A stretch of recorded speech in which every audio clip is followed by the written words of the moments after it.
తాకట్లో ఉన్న మీ బంగారాన్ని విడిపించి ఆ రోజు ఆన్లైన్ రేటుకి కొంటాం. Sharma gold company. వాగర్థావివ సంపృక్తౌ వాగర్థ ప్రతిపత్తయే జగతః పితరౌ వందే పార్వతీ పరమేశ్వరౌ. ఆదిత్యాయ చ సోమాయ మంగళాయ బుధాయ చ గురుశుక్ర శనిభ్యశ్చ రాహవే కేతవే నమః. శృంగేరి జగద్గురు పీఠాధిపతులకి, కంచి పీఠాధిపతులకి నమస్కారములు తెలియజేసుకుంటూ కార్యక్రమాన్ని ప్రారంభిద్దాం. ద్వాదశ రాశులకు సంబంధించి 1 జూలై నుంచి 15 జూలై వరకు వివిధ రాశుల్లో జన్మించినటువంటి వారికి ఏ విధంగా ఉండబోతుందో తెలుసుకునే ముందు గ్రహ సంచారం గురించి తెలుసుకుందాం.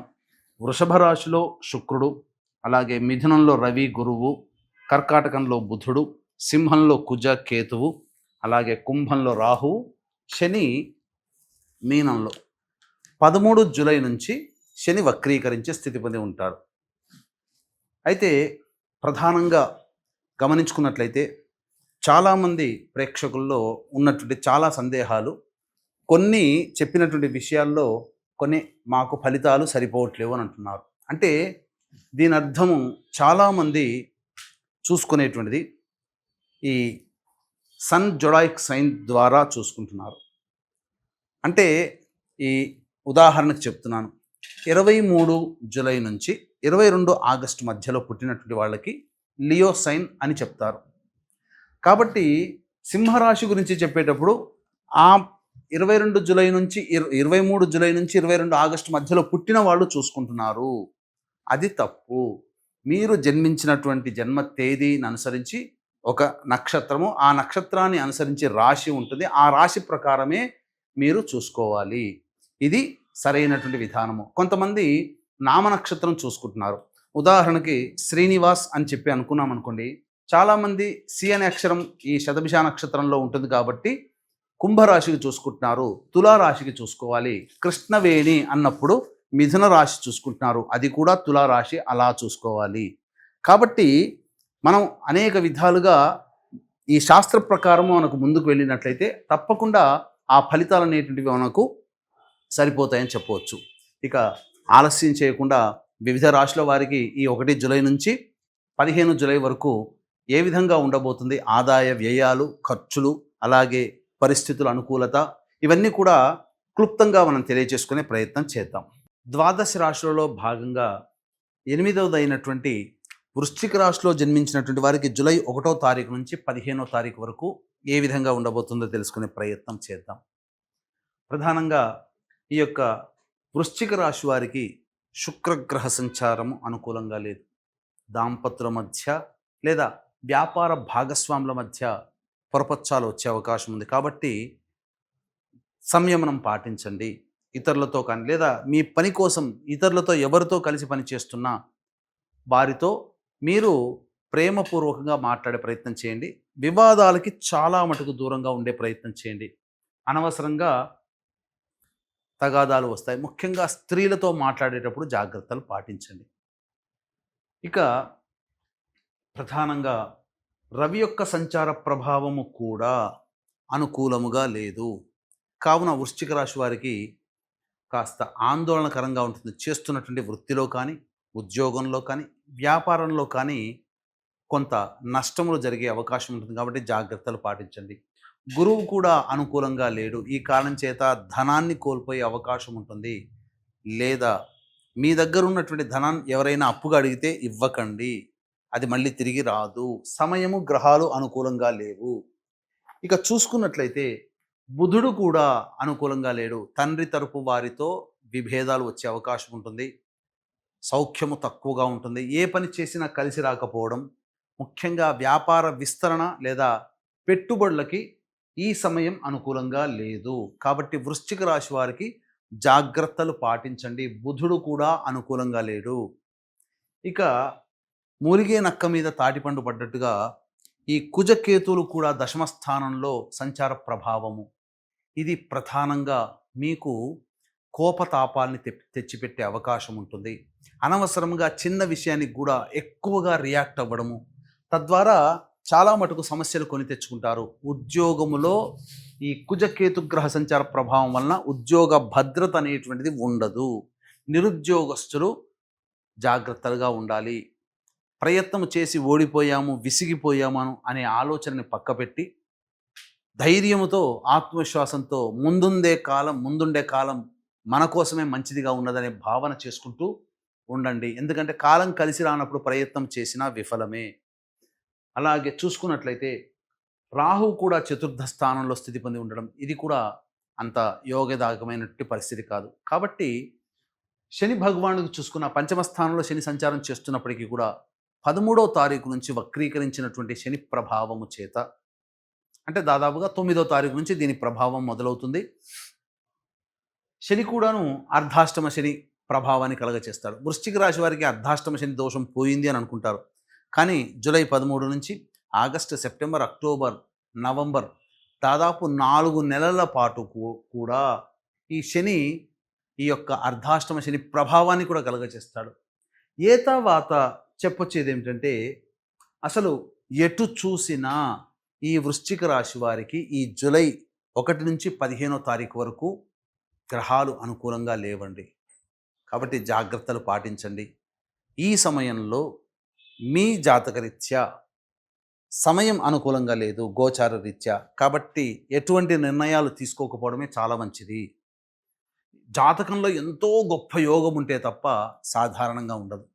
ఇక సాధారణంగా ఉన్నటువంటి వ్యక్తుల పరిస్థితి గోచారం కూడా అనుకూలంగా లేని కారణం చేత జాగ్రత్తలు పాటించాలి. నవగ్రహాల యొక్క అనుగ్రహం సంపూర్ణంగా పాటించాలి.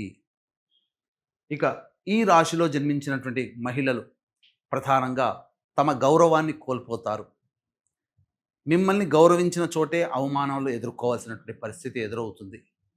ముఖ్యంగా ధనపరంగా సమస్యలు, అప్పు తీసుకున్న వాళ్ళు మళ్ళీ తిరిగి అప్పు ఇచ్చేటువంటి పరిస్థితి ఉండదు. వృధా కాలయాపన, మీ శ్రమ వృధా అవుతుంది తప్ప స్త్రీలకి ఎటువంటి ఉపయోగము ఈ యొక్క రాశిలో జన్మించినటువంటి వాళ్ళకి 1వ తారీఖు నుంచి 15వ తారీఖు వరకు లేదు. కాబట్టి ఏతావాత చెప్పొచ్చేది ఏమిటంటే, ప్రధానంగా ఈ యొక్క రాశిలో జన్మించినటువంటి యువతీ యువకులకి వివాహ ప్రయత్నాల్లో ఆటంకాలు ఎదురవుతాయి. కాలం అనుకూలంగా లేదు. కాబట్టి మంచి సమయం కోసం వేచి చూడండి. సంతానపరంగా అనుకున్న గురువు కూడా అనుకూలంగా లేని కారణం, సంతాన స్థానం మీద ఈ కుజగ్రహ వీక్షణ ఉండడం, ఈ కారణం చేత గర్భధారణ కలిగినటువంటి మహిళలు వైద్యుల యొక్క సలహాలు సూచనలు పాటించాలి. లేకపోతే ఇబ్బందికర పరిస్థితులు ఎదుర్కోవాల్సినటువంటి పరిస్థితి. అయితే కొత్తగా వివాహమైనటువంటి వాళ్ళు ఈ సంబంధించినటువంటి సంతానానికి సంబంధించినటువంటి ప్రయత్నాలు మానుకోవడమే చాలా మంచిది. ఇక అన్ని విధాలుగా చూసుకుంటే ఏ గ్రహం కూడా అనుకూలంగా లేని కారణం చేత ధైర్యంగా ముందడుగు వేస్తూ దేవతా అనుగ్రహాన్ని పొందే ప్రయత్నం చేయాలి. ఇక్కడ గుర్తుపెట్టుకోవాలి, గ్రహాలు అనుకూలంగా లేనప్పుడు దేవతానుగ్రహాన్ని పొందితే గ్రహాలన్నీ కూడాను అనుకూలంగా ఉంటాయి. అట్లీస్ట్ చెప్పాలి అని అంటే ఇచ్చే అశుభ ఫలితాల శాతం తగ్గుతుంది. తద్వారా చాలా మటుకు బయటపడతారు.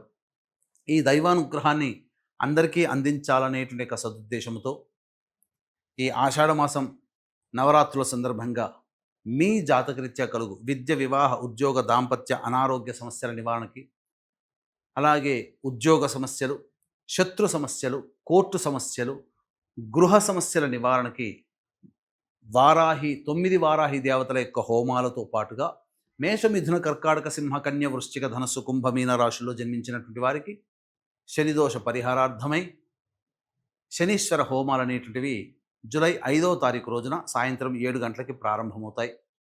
కావున జూలై 5 సాయంత్రం 5 గంటల లోపల గోత్రనామాలు నమోదు చేసుకోవచ్చు. ఈ కార్యక్రమంలో నమోదు చేసుకున్నటువంటి వారికి శక్తిపాతము చేయబడినటువంటి శంకరంగలి మాలని మీకు ఇవ్వడం జరుగుతుంది.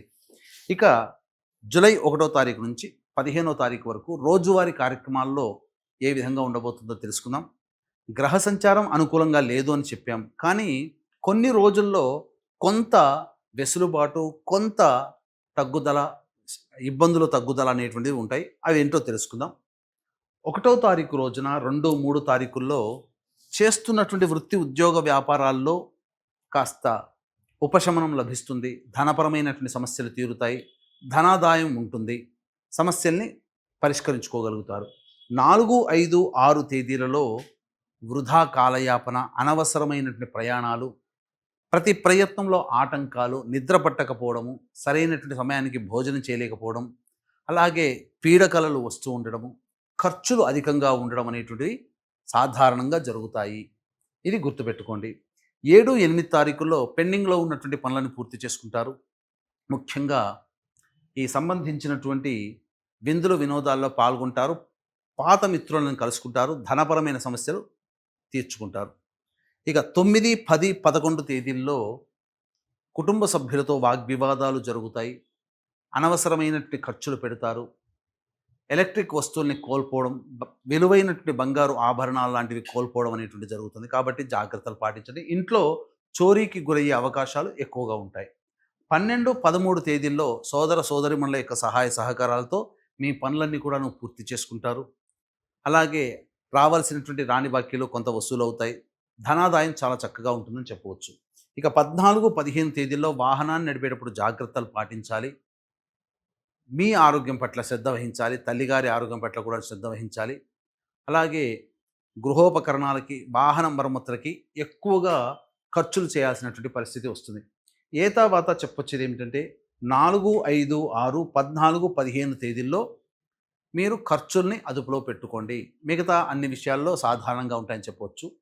ఇంతకుముందు చెప్పుకున్నట్టుగా 9 గ్రహాలు అనుకూలంగా లేని కారణం చేత ప్రతిరోజు శివాలయంలోని నవగ్రహాల చుట్టూ శివాయ నమః అంటూ 27 ప్రదక్షిణలు చేసి ఆ ఈశ్వరుడికి గంధాన్ని లేపనంగా పెట్టండి. మీ సమస్య చాలా మటుకు తగ్గుముఖం పడుతుంది.